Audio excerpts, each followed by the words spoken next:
yıldır ben yaşına çeyreden şu din başladı. 20 yaşında olması 26'sı. Ondan sonra gelip şu merkezde havadan diğer alıyordu. Demir yerde. Tabii doğu düşünüyordum ya diğer ortamı. Doğrudan arkadaşlarım dünya hakkın oynadı yaşayanlar borçlu dedi.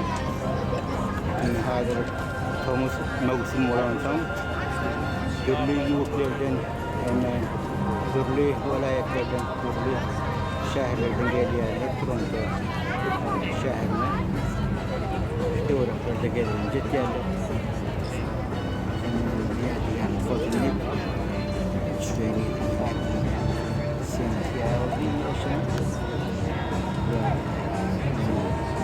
akşam arayacağım ve hem akşam oraya hem ömrü varım doğru başını şu kaydı var yani restoran.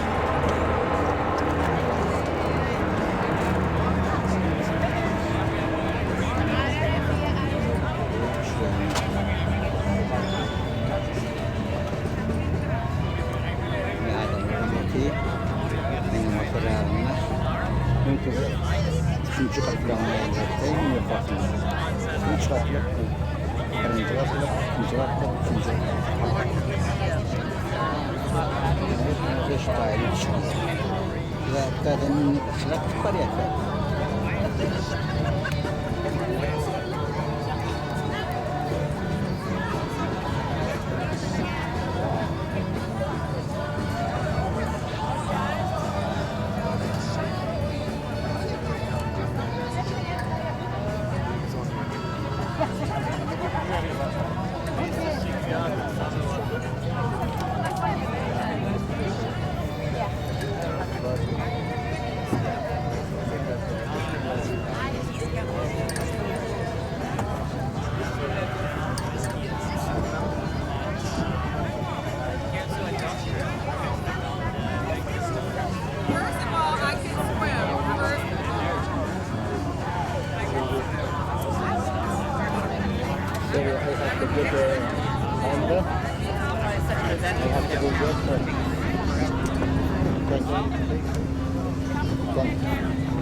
How's everyone doing today? Oh, don't you worry, it's really not that exciting. Guys, my name is Adrian. I'll be your guide for the next 45 minutes or so. Before I introduce my crew, a little safety briefing. In case of any emergency, my crew is fully licensed to take care of any emergencies, don't you worry. We have life jackets on each deck of the boat, multiple life rings, 3 life rafts, and a VHF radio, which keeps us communicated with all these other boats out in the harbor, as well as with the police marine unit, which is just behind us, don't you worry, it's the green roof there, responsible for all of Lake Ontario and nearby water bodies. Now introducing my crew on the lowest deck of the boat, our bar servers Betty and Caitlin can sell you anything from water, lager, chips, pop, and usually Molson Canadian beer, which if you haven't tried isn't all that good, but you are in Canada, so you might as well give it a go. On the middeck, my friends Andy can tell you all about our Toronto attractions and our Niagara tour as well. And in the wheelhouse, Captain Jimmy, First Mate Ben will do the rest of the scene throughout these next 45 minutes. If you have any questions, Spanish, Italian, or Portuguese, I can answer them for you. If not, try your luck with my friends downstairs. For now, let's begin the tour. Now this beautiful body of water we are currently sailing is called Lake Michigan. It is the 14th, no, again already? Lake Ontario, ladies and gentlemen, the 14th largest lake in the world. It's also part of the Great Lake system. How many Great Lakes are there in total? 5, and we use the acronym HOMES to remember the names of those lakes. If you ever say them with me, H for Huron, O for Ontario, M for Michigan, E for Erie, and S for Superior. Now, of the Great Lakes, Lake Ontario is the smallest by surface size, but it is the deepest.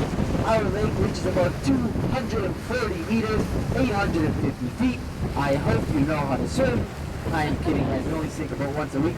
Now, when that happens, it's in the outer harbor of the lake, just behind the airport. This part is the inner harbor, very shallow. At its deepest, it's only 12 meters, 40 feet, which means in our very, very, very, very cold Canadian winters, the lake freezes over. Now, when that happens, there is a ship known as the Icebreaker, or William Lyon Mackenzie, comes out to do exactly as it says, break the ice. If you want to check it out, way out by the docks on the right-hand side, with the red base by the Great Fire Unit, the William Lyon Mackenzie, named after Toronto's first mayor.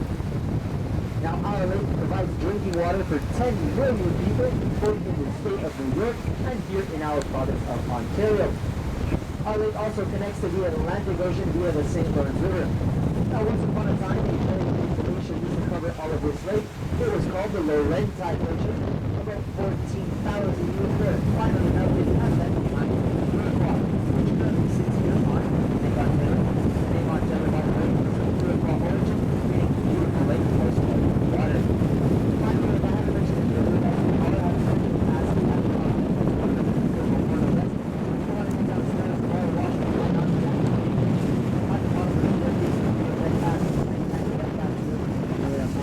everyone good with that? That's it. Back to the tour. Now, on the right-hand side, guys, you'll see these nice boots marked off the restricted zone. So, everybody, it's a $10,000 fine for any captain caught inside the restricted zone of proximity to the airport. By the way, you may have noticed it's not Pearson International. That is Willie Bishop Airport, Canada's 9th busiest airport, accommodates about 2.8 million passengers every year. Used mainly for charter flights within the country, but they are international. They also fly as south as Orlando, Florida. And the two main airlines which fly out of Willie Bishop Airport are Air Canada Express and Porter Airlines.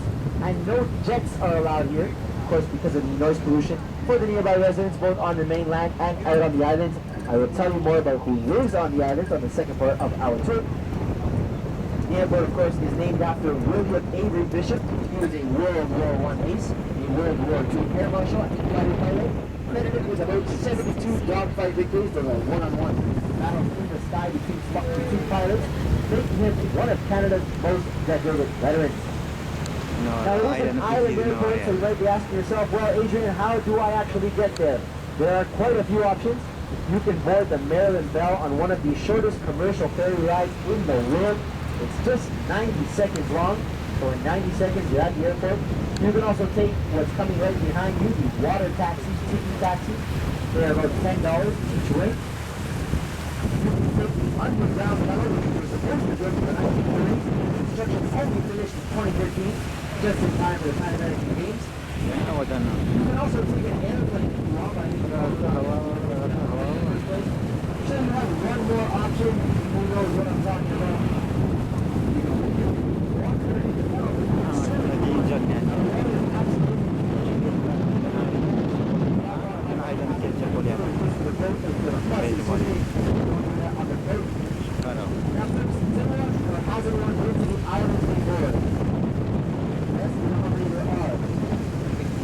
Well done. You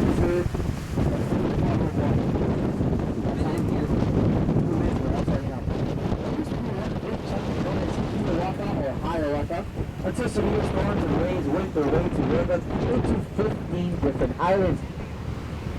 The first one on the right-hand side is called Hanlon's Point, named after the affluent Hanlon family. They actually built a hotel and a casino at one point.